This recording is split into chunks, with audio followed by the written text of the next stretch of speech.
And today is our guest, Lidia Chmel. Welcome, Chmel? Lidia. How you say it? Chmel?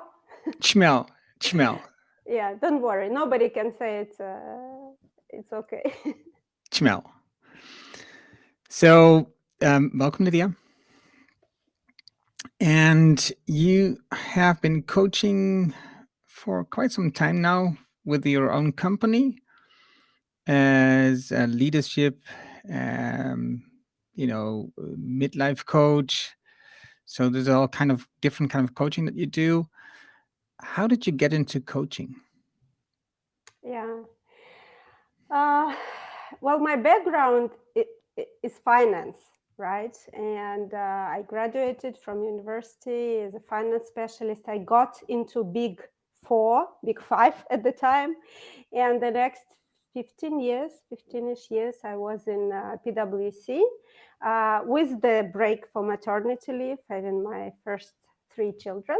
But basically, I was in finance doing different things: finance, risk management, due diligence. It was fun.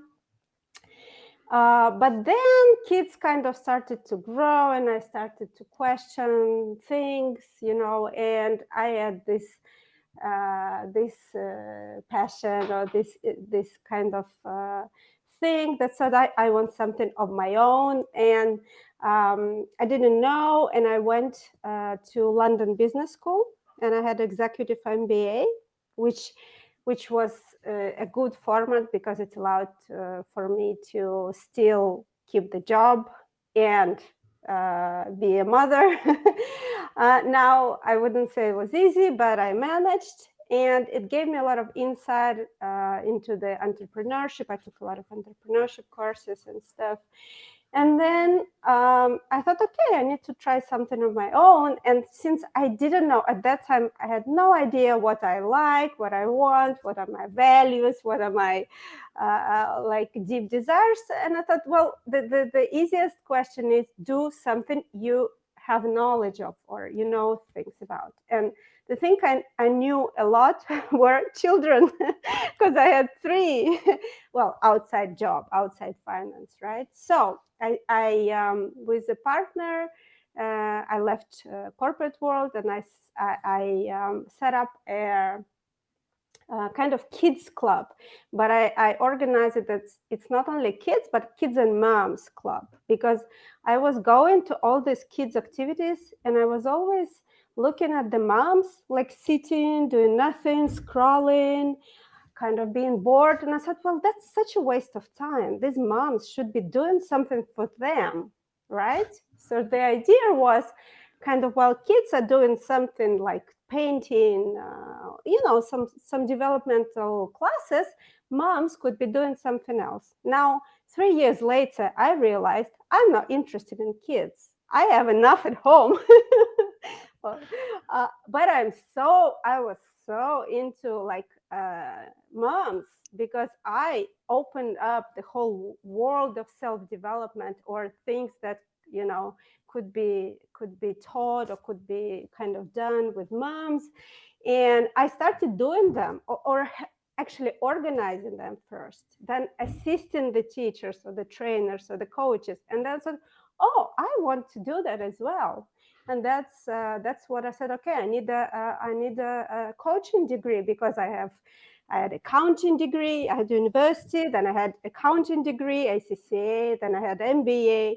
And if I wanted to do something, I definitely needed a degree. So I went to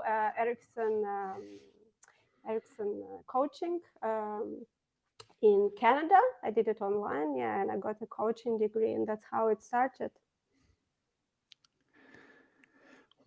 You started your mom and kids club already earlier, and you did a lot of things with those moms in the club.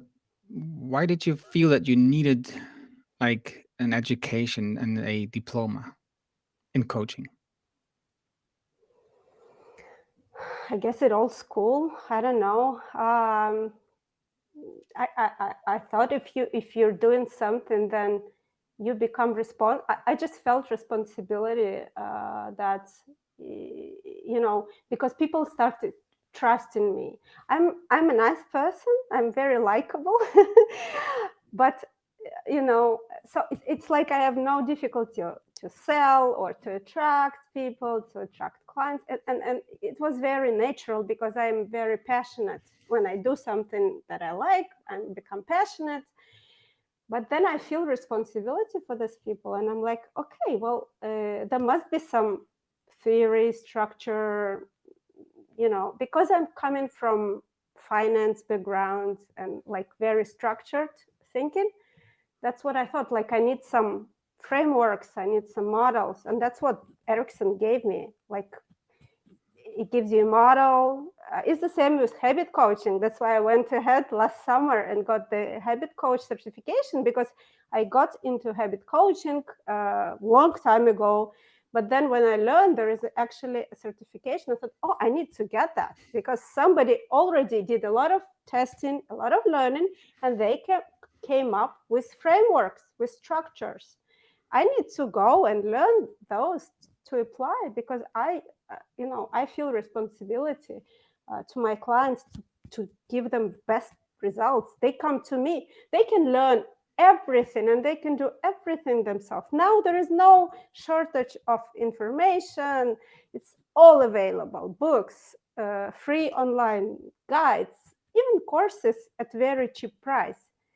But if they come to me, I must provide real value, and so I should give I feel responsibility. So having this diploma it was not about diploma, but it was going to very good institution and getting the best on the market in terms of the framework structures that provide results.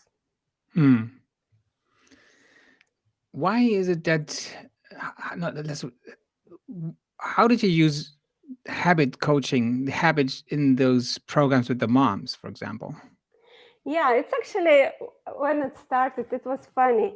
I was having my fourth child at that time, my youngest, my daughter, and always after you give birth to a child, you feel the need to get in shape, to get back kind of into your routines. And I thought, well, it's very difficult to do it by yourself. So why don't I offer other moms to join me and kind of organize a community that will give accountability and motivation. At that time, I did not know anything much about anything else, habit coaching, nothing. But I thought it would be good. And it was like first time I asked, I had 100 people join me. Yeah, well, as I said, when I get passion, it's easy for me and it was for free, of course. I said, look, it's free, but I need motivation. You need motivation. You need support. I need support. Let's do it. So I had 4 chats for 25, because more, I think, is more.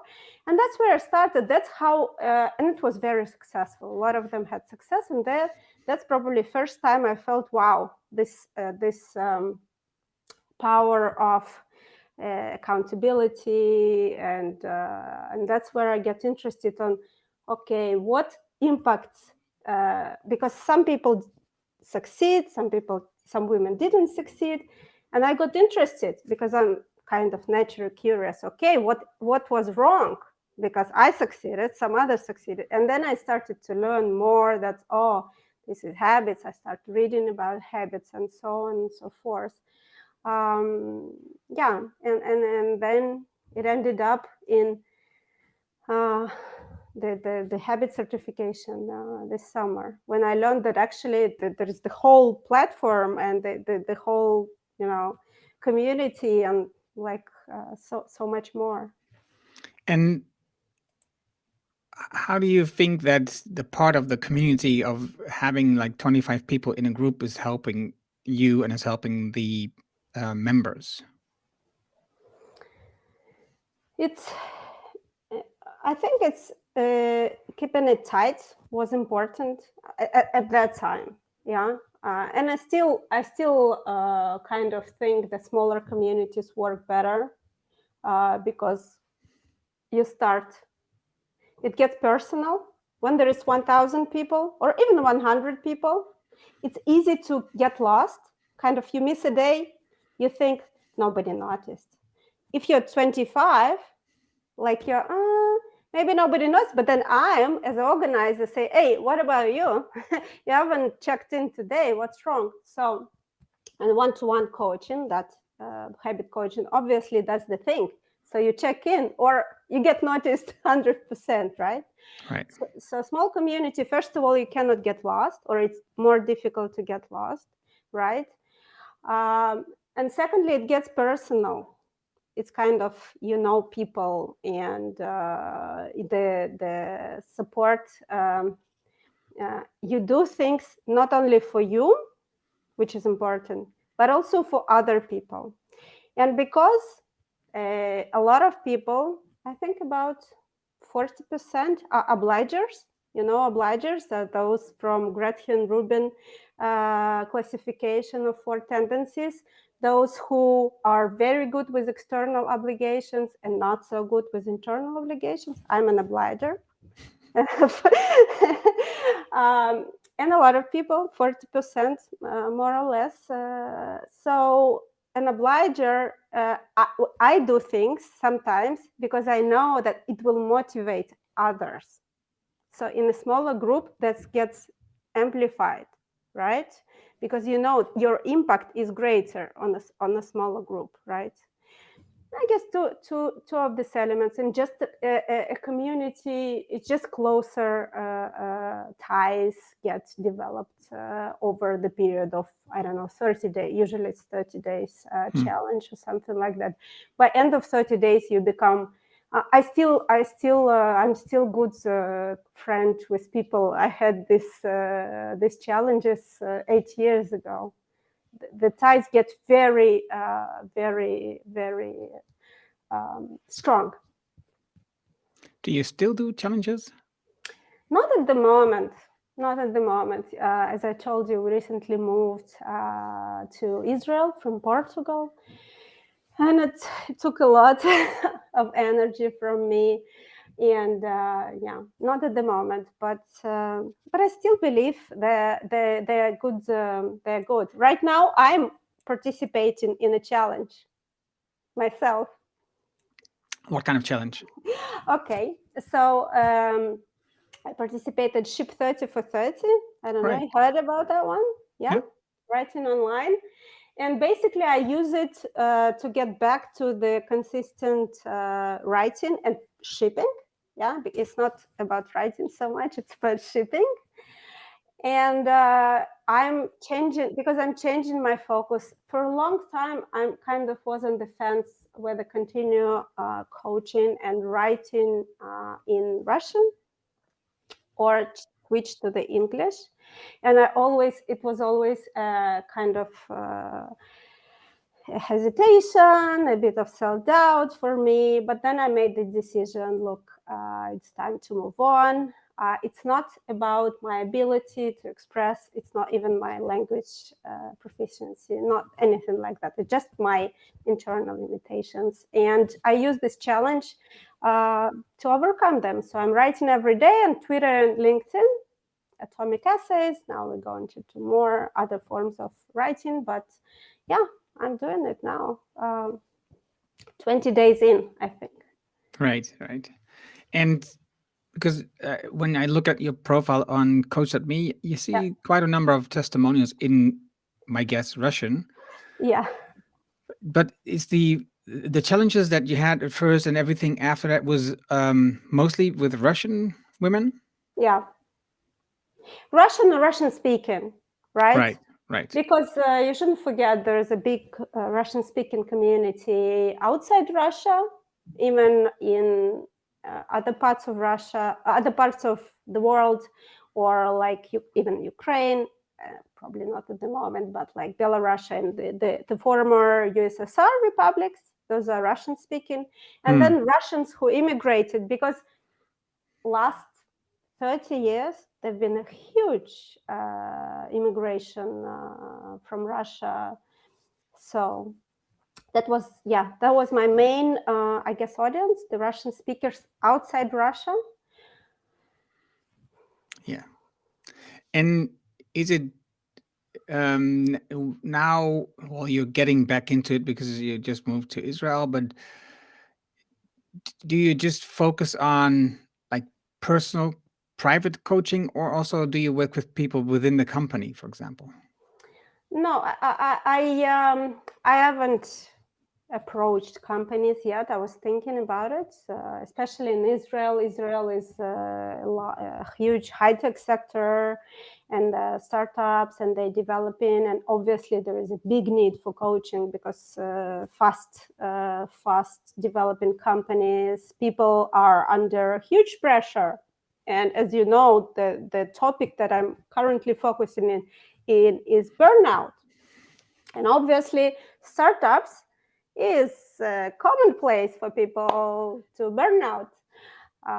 Especially again, I focus on women, although I had both female and male clients, but I kind of focus more on female. For female, it's even worse because it's kind of double some double responsibilities. Again, maybe you need to take into account the cultural aspect, but if I look at the kind of traditional Russian family, a woman would be having this double pressure because she's the one who is responsible not only for work but also to keep the family together, the kids, the house, parents and relatives and all of that. So it's a lot. So I haven't started, but it's something on my agenda.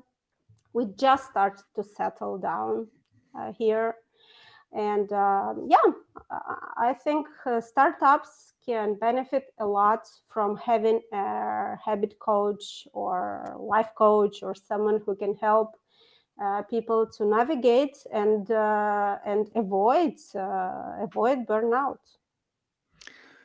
And I saw you mentioned the number, which I think was like 60% or something in the US. People, No more, even more. it was even more. Yeah, How is that possible? it is. It is. Actually, the statistics even worse. Like Hmm. the work, if you look at corporate, I think it's up to 86%. You wouldn't believe that. First of all, we need to understand that burnout is not a state, it's a scale. And there are 12 stages of burnout. And basically, the last ones is depression, and clinical burnout is where people crash, like physically, emotionally, mentally, they crash at the 12th stage. And then before that is depression, again, clinical depression. So basically, the last two, definitely, maybe even three stages, there need to be medical support, there needs to be leave of work, etc. But before that, there are 8 or 9 stages of burnout. And we have so many people, they're just at the different stage of burnout, right?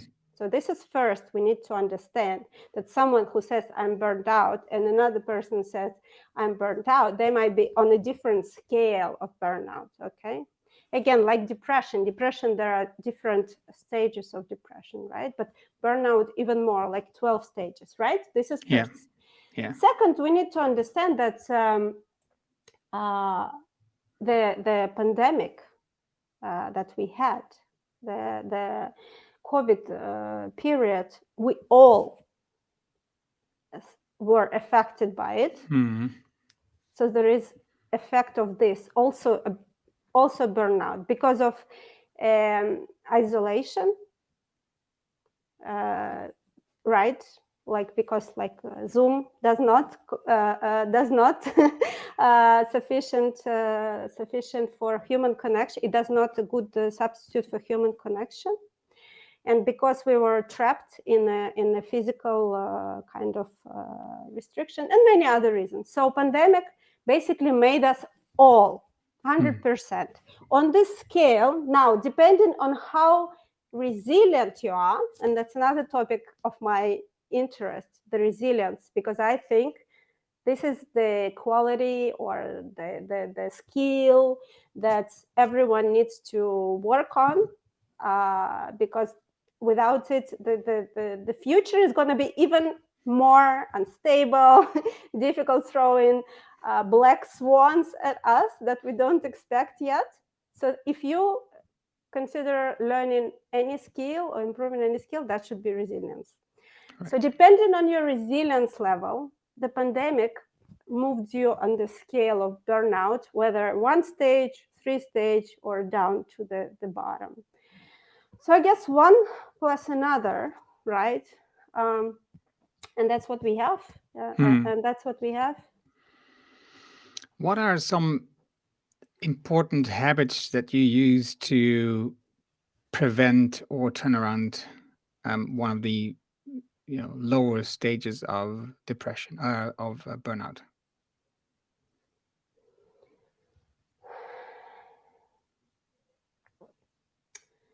Well, it's obviously depends on circumstances, and again, my point of interest is how to survive burnout or how to stay productive, because oftentimes, like me, I was burned out during pandemic, and because of the moves and because of other difficulty with my kids and other things, and but I had to stay functioning. Hmm. And so my point of interest is like how you stay functioning without falling even deeper, like not coping, not getting yourself into. But so it depends, it seems like a little bit easier if people are like can take sabbatical, if people can manage their current commitments like kids, family, because I think the main and the first is to deal with the physical Hmm. level, Hmm. like sleep, because that's get very quickly. You go down the stages. At the early stages, sleep gets damaged. Food, exercise, or just movement gets just dismissed, non-existent, right? So to get back, you actually start kind of start from top, because you have this it's kind of levels of your energy, and the basis, the foundational level is the physical energy. Hmm. Until you have this physical builds back, kind of back to the at least base level, sleep, eat, walking, some quiet time, just not even meditation or even like this practices, no, just basic things.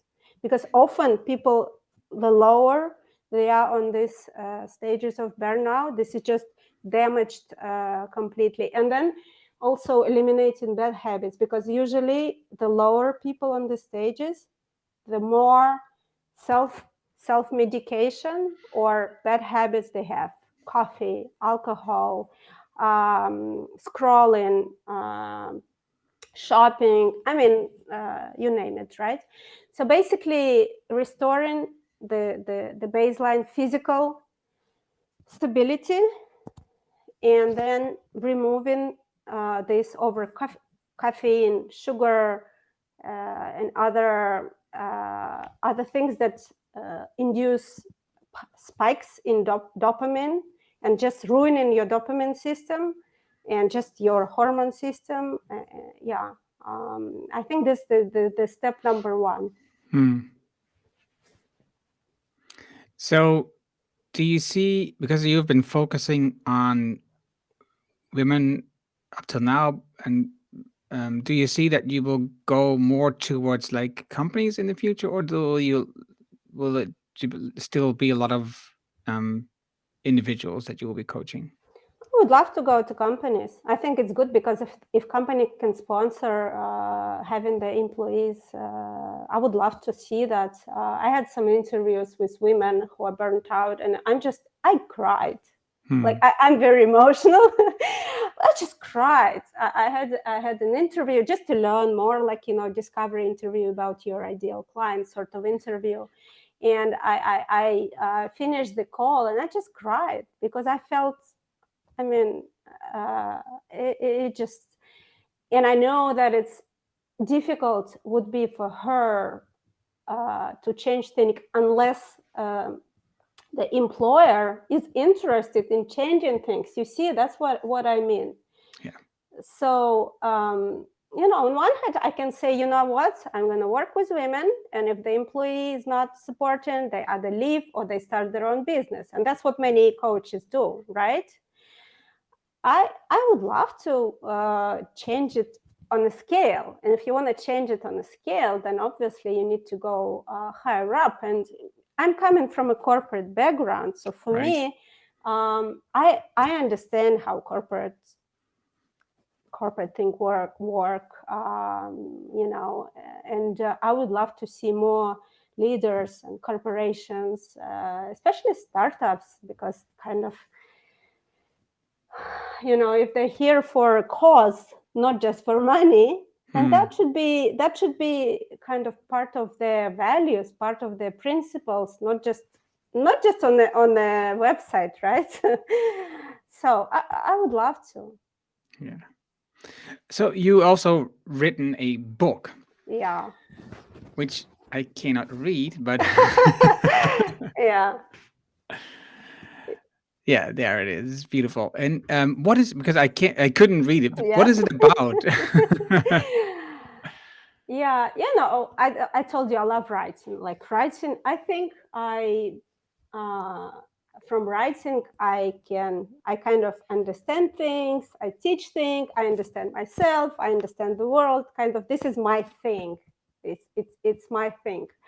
Uh, Sometimes it's difficult, kind of painful, but it's kind of good pain when you feel that you did something right. So I felt the need. I felt the calling again. I was experiencing this kind of crisis of, oh my God, what am I doing here? What's next? I'm kind of accomplished all the tick mark that was supposed to be for the accomplished woman. Had a family, 4 kids, a house, a husband, a career, right? I was a director at PwC. Like, what else? And then the question, okay, but and what's next? And that's where I struggled. And I struggled quite few years, and then I was looking for answers, obviously, everywhere, and there were scattered pieces, bits, some psychology, difficult to understand, some statistics.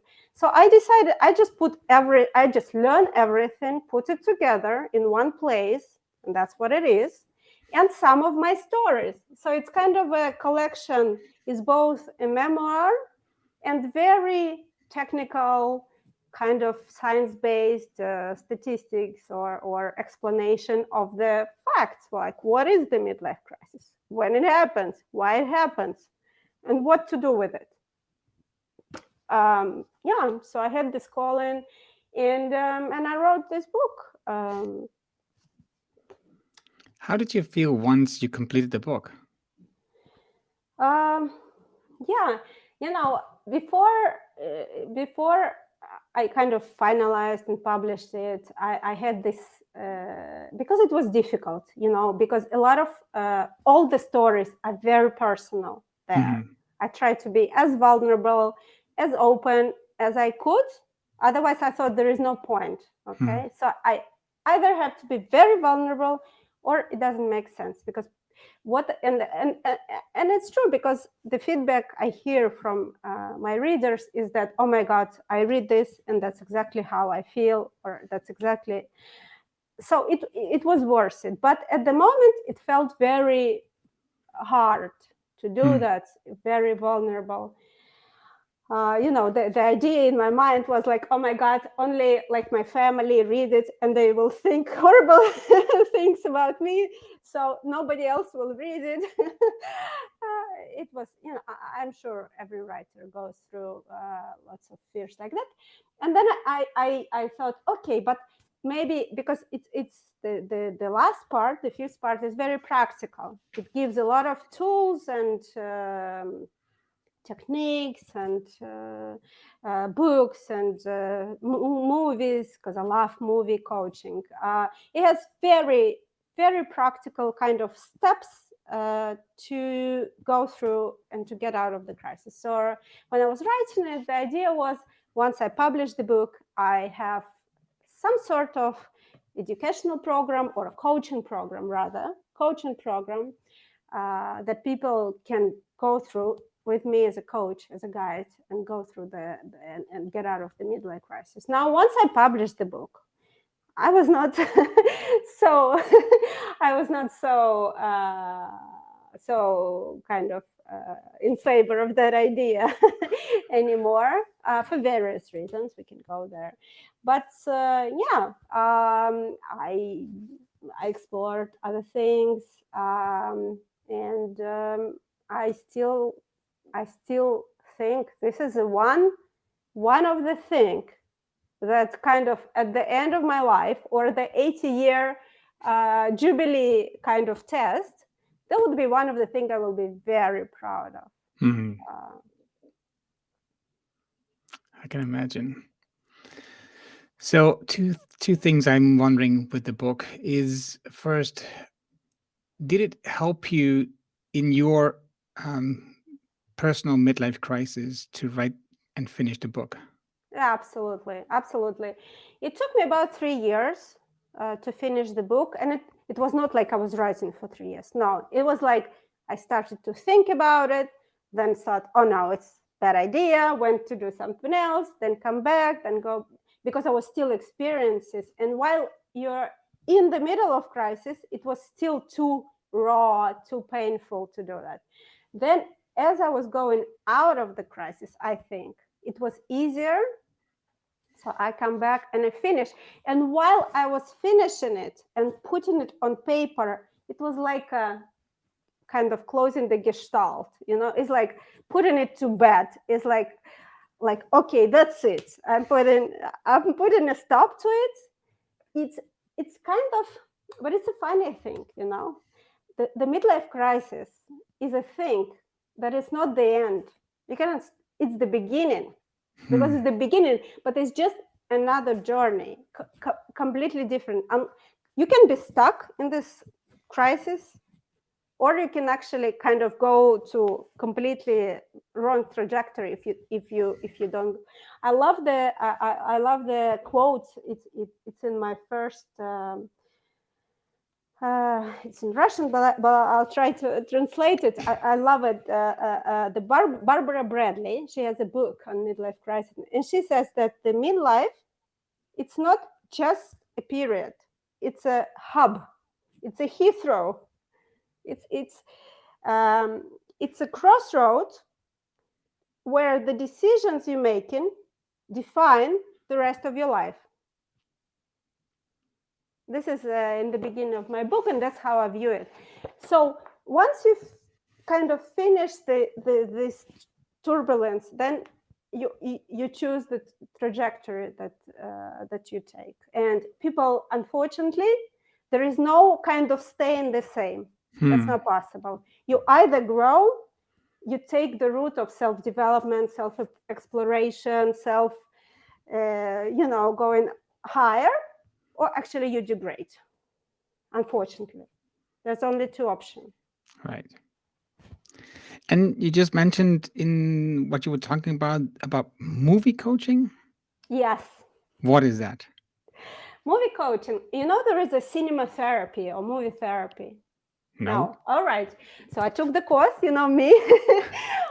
Well, first of all, I love movies, and I've been fan of movies.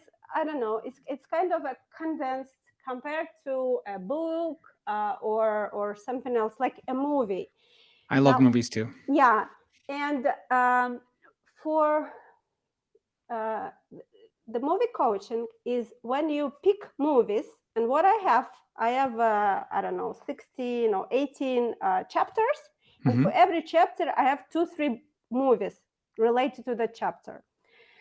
So movie coaching or movie therapy helps a client to look at the issue he or she experienced, but as a observer, as an outside kind of person.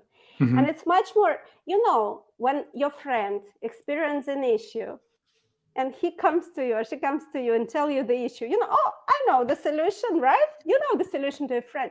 So when you watch a movie and the heroine has the issue or situation very similar to what you have, you look and you say, oh my god, she should have done that, right? So it's the movie helps you to look at your situation from outside. So the Hmm. movie helps you to experience uh, your feelings, but in much safer way, right?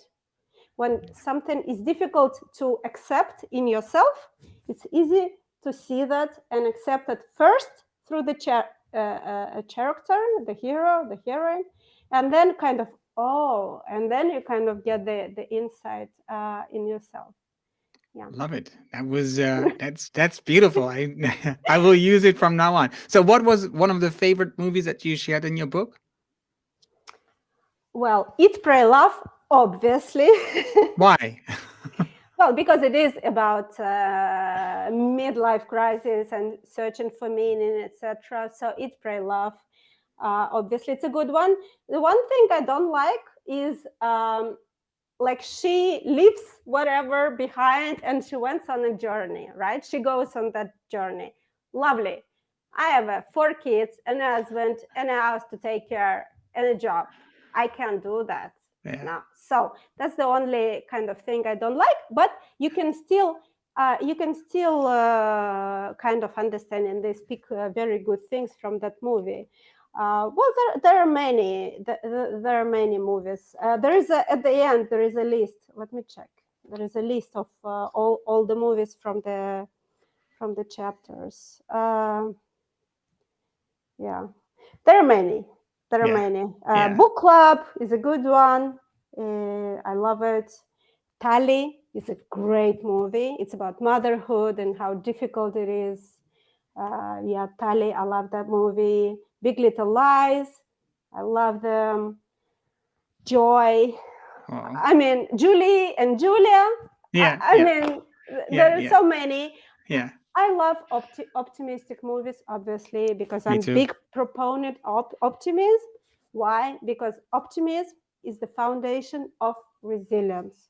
Hmm. Resilience, the foundation of resilience is optimism, Wow. realistic optimism. Yeah, like Martin Seligman and his positive psychology, which people hugely misunderstand and misinterpret.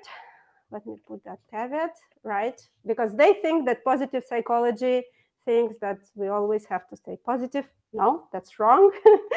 But I studied positive psychology, obviously.